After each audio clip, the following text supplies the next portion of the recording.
ঝিনাইদহের কোটচাঁদপুরে মাইক্রোবাসে করে ছাগল চুরির সময় হাতে নাতে ৩ জনকে আটক করেছে স্থানীয় জনতা। ভাইরাল হওয়া ভিডিওতে দেখা গেছে ঘটনাটি ঘটেছে উপজেলার কুশনা ইউনিয়নের ইকরা মাঝের পাড়া গ্রামে।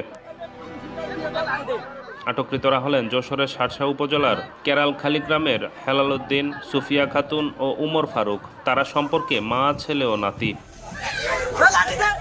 স্থানীয়রা জানান, একটি খাসি চুরির পর দ্বিতীয়টি গাড়িতে তোলার সময় স্থানীয়রা মাইক্রোবাসটিকে অবরুদ্ধ করে পুলিশে খবর দেয়। খবর পেয়ে পুলিশ ঘটনাস্থলে পৌঁছে ছাগল ও মাইক্রোবাস সহ তাদের আটক করে।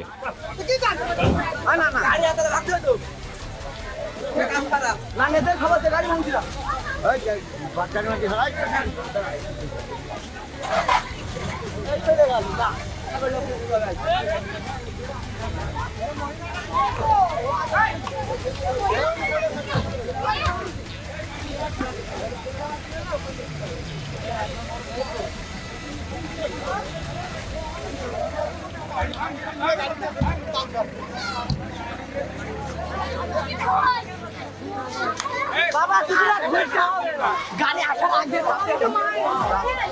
ভাই ছবি দিলেন না